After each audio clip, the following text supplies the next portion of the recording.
Donc moi j'ai commencé le foot et le tennis à l'âge de 6 ans, donc je pratiquais les 2 sports en même temps. Cependant le foot a commencé à prendre pas mal de temps dans les semaines. Du coup j'ai stoppé le tennis et je me suis consacré pleinement au foot, donc durant 10 années. Une grande chance pour Raphaël Nadal que je n'ai pas continué le tennis. Du coup voilà, donc pratiquer aussi de la course à pied, mais j'ai également fait un petit peu de renforcement musculaire. J'en ai effectué plus quand j'ai décidé de rentrer dans l'armée, parce que pendant les tests, il faut effectuer des tractions. Donc c'est vrai qu'à ce moment-là, je me suis mis beaucoup plus au renforcement musculaire.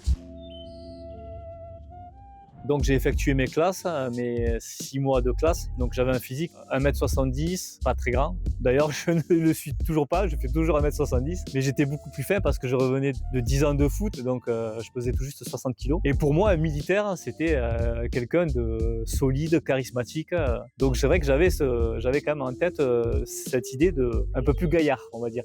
Donc en 2006, lors de ma première mission à l'étranger, en Côte d'Ivoire, j'ai un camarade qui m'a pris sous son aile et qui m'a initié à mes premières séances de musculation. Musculation rustique parce qu'on était dans la brousse, donc on avait quoi? On avait des bambous, du béton au bout des bambous, des essieux, et mes premières séances de musculation c'était avec du matériel rudimentaire. D'ailleurs j'ai une pensée pour ce camarade qui n'est plus parmi nous, et c'est grâce à lui que j'ai commencé la musculation, donc j'ai une grosse pensée pour lui. Et donc j'ai continué la musculation, mais c'est devenu une passion et ça fait partie de ma vie à part entière.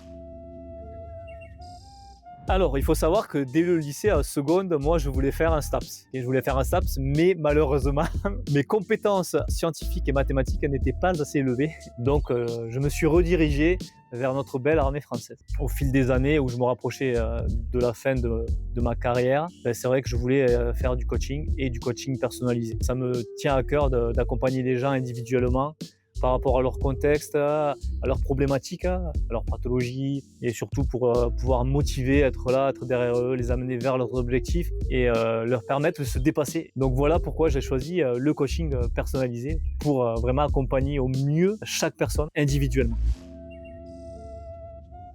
J'ai donc passé diplôme BPGEPS AF, activité de la forme, option haltérophilie musculation. Donc j'ai passé ça durant à peu près 1 an. Et en parallèle, là je continue à me former. J'ai pris des formations en ligne sur la morpho-anatomie, donc formation de Pierre Le Sieur pour les connaisseurs. Et là également j'ai pris une formation en biomécanique. Et prochainement il y aura une formation sur le TRX. Je continue à me former continuellement parce qu'en fait dans ce métier-là, il faut se former en permanence. Ça évolue tellement rapidement qu'il est important de se former tout le temps. Voilà.